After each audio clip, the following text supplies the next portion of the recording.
실제로 사장님이 관리를 해도요, 이런 일들이 생겨요, 돈이 비는. 제가 여기서 직접 이제 이 메뉴를 이제 바꿔서 했어요. 닭칼국수를 넣어보고 이렇게 해봤는데 아주머니가 그래도 손대더라고. 내가 뭐 있는데도 아줌마 저 CCTV가 다 보고 있어요. 그렇게 해도. 그러니까 이 가게는 그렇게 소문이 났던 거예요.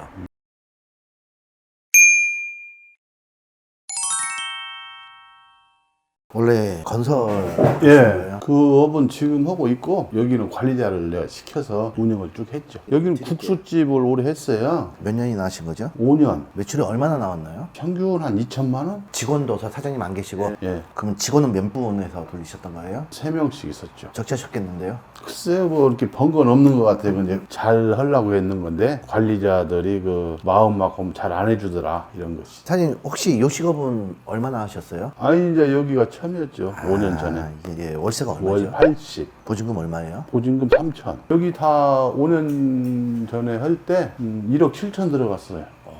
많이 들어가셨네. 가게 평수가 실제로 한 3, 40평? 예, 그 정도 되죠. 예, 30평 정도 돼요.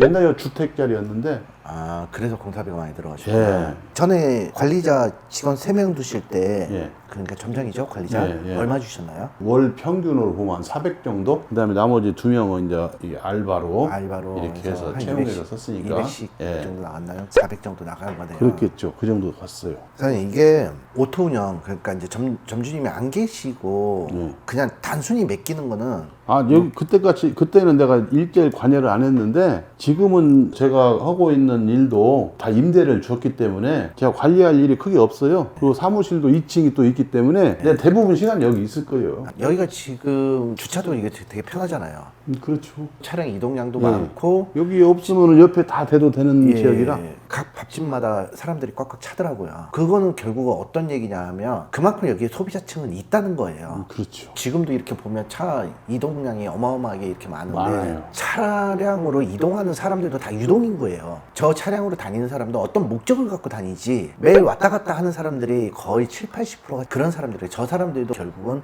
우리의 주 소비자층이 될 수 있다는 거거든요. 네. 근데도 이제 이게 매출이 지금 2천 정도 파셨다고 하면 70만 원 정도 파신 거거든요. 사실 70만 원 정도 매출이면요, 시스템만 좀 잘 잡아놓으면 이게 한 명이나 한 명 반도 돌아갈 수 있는 거예요. 근데 직원들한테 단순히 시스템이 잡혀지지 않은 상태에서 관리를 제대로 하지 않으면서 그냥 사람한테만 맡겨놓으면 가게는 엉망이 됩니다. 그건 이미 경험을 지금 그렇죠. 예. 하셨잖아요. 몇 개 넣어가지고는 안 되는데 친한 분을 다시 또 데리고 와서 같이 이렇게 해야 될 수밖에 없죠. 혼자 내가 못하니까. 그거는 제가 이제 어떤 관계인지는 정확하게 모르기 때문에 제가 한마디로 정의를 내려드리지는 못하는데 아는 분이 득이 될 수도 있고 실이 될 수도 있어요. 아, 그렇죠. 어쨌든 우리가 식사 메뉴다 보니까 바쁜 시간대는 내려와서 사장님 관리를 해주시고 체크하시고, 왜 그러냐면 아까도 지금 얘기하셨지만 재료가 파지가 나와서 버려지는 거 이거 다 원가입니다. 근데 사장님들은 이거를 어떻게 해서라도 알뜰하게 저기를 하고 장을 매일 보더라도 하는데 직원들은 그렇지 않아요. 원가율은 당연히 높아질 수밖에 없어요. 이때 지금 사장님은 2천 파시면서 그래도 본전치기는 했겠지라고 생각을 하시는 것 같은데 적자입니다. 사람은 이렇게 인건비 800 나가면, 왜 인건비 코스트만 따져봐도 지금 40%인데요. 그래도 여기가 임대료가 지금 싸니까 조금 저기 하는데, 여기 아마 공과금도 뭐 수도세, 전기세, 그런 거 수도관열비도 나오죠. 한 예. 100만 원 정도 나왔을 거예요. 전기세 평균 한 40. 그렇죠. 수도, 상수도, 상하수도 평균 한 25만 원. 많이 나왔네요. 예, 가스 값이 한 달에 평균 7, 80. 이것도 굉장히 많이 나왔는데 150이면 요 매출에. 근데 이제 다른 유사한 사장이 와서 야, 우리 집은 이만큼 파는데 가스비 이만큼 나보다 덜 나와 이런 거예요. 예, 맞습니다. 예전에 내가 완전히 몇 개 놨을 때는 여자의 관리자로 이제 절친을 몇 개 놨었는데 술을 많이 팔았어요. 얘가 밤에 늦게까지 술도 팔고. 그래서 이제 그 친구가 이제 좀 아파서 가기 전에 국수 한 가지만이라도 제대로 되게 여기 이 집 오면 이 집 국수 이것만이라도 해놔야지. 어째 갔다가 너는 술 팔다가 네 간이 아파서 가냐. 이것은 잘못 산 거다. 그래서 그 친구가 술을 많이 팔아가지고 술 사장이 와서 그러는데 이 근처에서 술 매출액 그 납품하는 양이 손가락 안에 들어갔다고 하더라고. 국수집에서요. 예. 그래서 저는 그냥 순수하게 앵면 사장님 얘기만 듣고 보면 운영을 잘 못했어요. 그러니까 매출이 높고 낮고의 문제가 아니라, 그러니까 포인트점을 잘못 잡으신 것 같아요.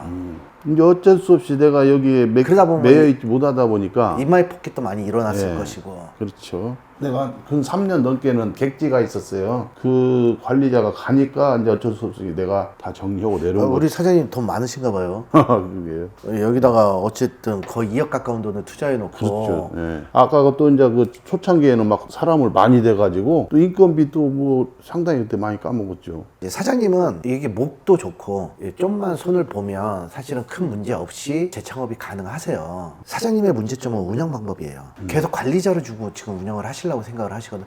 아니 진짜로 사장님이 붙어서 해도 가게가 잘 된다는 보장이 사실은 없어요. 이제 제 예를 한번 들어드릴게요. 제가 이제 매장을 많이 할 때는 직영점을 한 10개 정도까지도 했었어요. 근데 결국은 나중에 제가 싹 정리를 하고 이제 소수 몇 개만 남겨놨는데, 정리를 한 가장 큰 이유가 뭔지 아세요 혹시? 사람 관리입니다. 진짜로 내 뜻과 똑같은 사람을 만나기가 정말 그렇게 쉽지 않아요. 이거를 어쨌든 대체 보완을 해야 될 거 아니에요. 그러면 시스템이라는 걸 만들어 줘야 돼요. 그러니까 사장님도 지금 이게 150만 원 여기서 공과금이요. 그 이 정도 나온다 그러면 거의 일매출 150, 200 정도 쳐야 되는 거예요. 수도세도 제가 지금 보면 아무리 올랐다고 쳐도 물을 굉장히 많이 쓴 거거든요. 전기세는 적당량이 나왔어요. 그 전기세 나온 정도, 가스비가 한 30만 원, 40만 원 나왔다고 하면, 근데 사실 그 70만 원 정도의 매출에서는 이 정도 나올 수가 없거든요. 저는 추정이 되는 게 어떤 거냐면, 야간에 여기 뭐 골프장 손님이든지 뭐든지 이 사람들이 왔다 갔잖아요. 골프 치는 사람들이 국수에다가 술 먹으려고 오진 않아요. 그러니까 그랬죠. 맞춤형으로 그 사람들이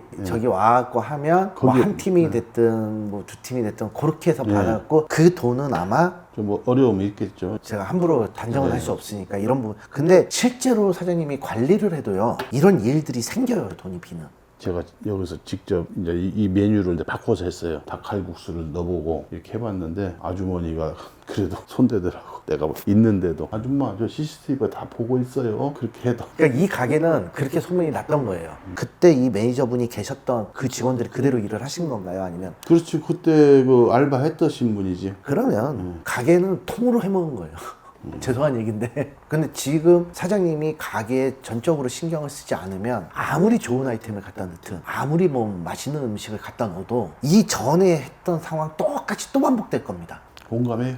진짜로 하루에 2번씩 3번씩은 왔다 갔다 하셔야 돼요. 아니 여기 이제 대부분 있죠. 출장 안 가는 날 외에는. 그런 거는 뭐 어쩔 수 없으니까. 출장 근데 가는 날은 이제 보완해놓고 갔다 와야 되고 2층에 사무실을 운영해서 하기 때문에 계속 이제 관리를 해야 되죠. 제가 좋은 사람을 구한다는 것은 어렵더라는 것이지. 그런데 아는 분이 결국은 사장님 뭐 속된 말로 얘기하면 뒤통수 치고 간 거잖아요. 그런 건 있죠. 예. 그러니까 이게 아는 사람이라고 해서 그게 결코 저는 권장하고 싶진 않아요. 그러니까 처음에 가게 틀 잡는데 몇 개월 정도 보세요. 사람이 안착이 되고 시스템이 잡혀가는데. 한 3개월 정도 안에는 안정화 시켜야 된다. 그런 게 그렇죠. 제 생각이거든요. 맞습니다. 예. 여기가 재반적인 조건이 좋아요. 근데 제가 말씀드리는 거는 운영이에요. 그러니까 매장의 특성에 따라 갖고 운영 방법은 잘 하셔야 돼요. 근데 제가 이렇게 미팅을 하면서 중요한 부분이 계속 말이 반복이 돼요. 예. 그게 걱정스럽기 때문에 그래요.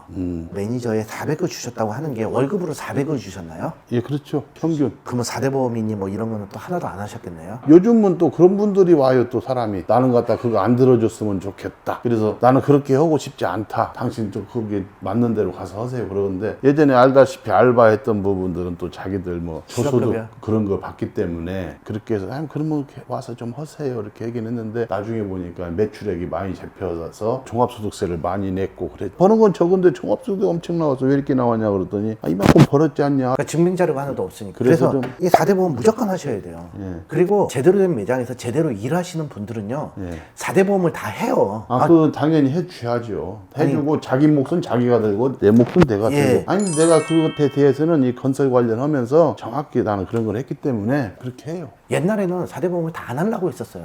현금 받은 걸 좋아했죠. 그냥 그 현찰 받기로. 옛날에는, 근데 그때는 현금 매출도 좀 있었어요. 뭐 정상적이진 않지만 사실 약간 그런 부분들도 없지 않아 있었어요. 근데 지금은 매출을 10원짜리 하나 속일 수가 없어요. 다 카드잖아요. 예, 그렇죠. 나부터도 뭐 현금 가져가는 게 없어요. 아예. 예. 근데 내가 비용을 처리를 하지 못하면 어떻게 되냐? 지금 아까 사장님이 얘기한 것처럼 사장님의 소득세가 높아질 수밖에. 왜? 나는 돈을 실제로 400, 1년이면 5천입니다. 5천만큼 벌은 거예요. 국세청에서는 그렇게밖에 볼 수가 없어요.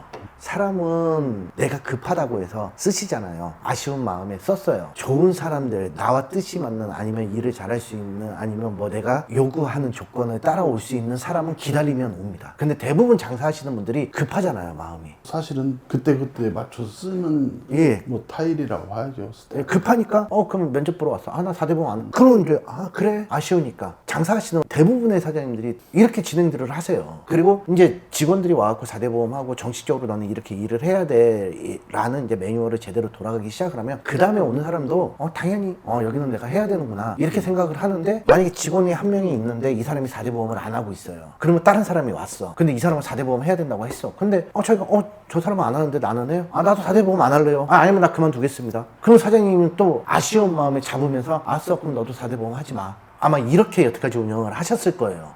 예. 지금 2년 동안 사장님이 직접 운영하셨다고 그랬잖아요. 예. 일단은 내가 혼자 이 가게를 직원들 없어도 끌고 갈 수 있다는 이 마음을 먼저 가지셔야 돼요.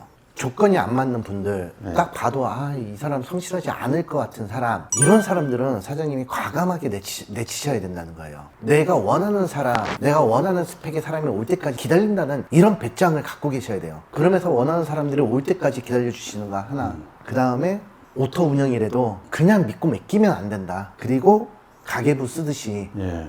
정산을 하셔야 돼요. 일일 정산. 그렇죠. 사장님이 일단은 3개월 동안 해보시면 데이터가 나올 거예요. 매출이 이만큼일 때 가스비가 얼마큼 나오고, 전기세가 얼마큼 나오고, 물세가 얼마큼 나온다는 거. 그 다음에 재료값, 파지가 얼마큼 나오고, 뭐 이런 것들에 대한 이제 데이터가 축적이 돼 있잖아요. 그런 거를 잘 기록을 해놓으시면 사람을 쓸 때도 왜 이번 달에 매출이 이것밖에 안 되는데 니네들 관리를 어떻게 하기 때문에. 그 다음에 3개월이라는 시간 동안 사장님이 실제로 설거지부터 뭐 이런 것들을 다 하시고 하면 쓱 들어와서 쓱 봐도 동선이 다 보여요. 전에 사장님이 운영하셨던 방법은 가게에 이렇게 와갖고 앉아있어도 가게가 어떻게 돌아가는지 눈에 하나도 안 보이셨을 거예요. 그때는 그냥 완전히 믿고 맡겼는데 지금 그 이후로 내가 2년 하면서 저도 처음에 이것을 내가 해보겠다 할 때도 망설임이 2달 갔어요. 내가 저는 이해해요. 내가 이걸 해야 돼. 그래서 나중에는 내가 마음을 먹고 그건 아니지. 내 것인데 내가 왜 내 것을 버리냐는 생각으로 딱 하니까 또 되더라고요.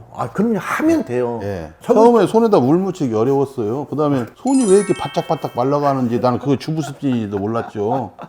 이것이 주부습진이구나. 그러면서 크림 발라라고 또 이렇게 누가 주워서 바르기도 했고. 사장님은 다른 거 없이 그것만 하시면 예, 그 부분에 대해서는 이미 내가 그 생각 안 하고 나면 나 이거 안 해요. 그럼 저랑 약속. 예, 당연하죠. 예. 그 생각을 가지고 없으면은 내가 요것을 다시 해도 해나마나 해요. 나 그걸 알아요. 내가 만약에 여기서 갔다가 한 일주일 정도 외국을 간다. 그러면 나 대신에 그만큼 할 수 있는 사람 내가 붙여놓고 가야지. 그런데 그냥 가지는 않아요. 이제 지금 제가 얘기한 대로 예. 시스템을 잡고 사장님이 매뉴얼을 다 잡아놓으셨잖아요. 예. 무슨 일 때문에 일주일씩 며칠씩 자리를 비운다고 하셔도 예. 함부로 못합니다. 가게에 있는 사람이. 그러니까 사장님은 그것만 조심하시면 예. 제가 볼 때 운영상이나 매출이나 이런 부분에 대해서 큰 문제 없을 것 같아요. 예.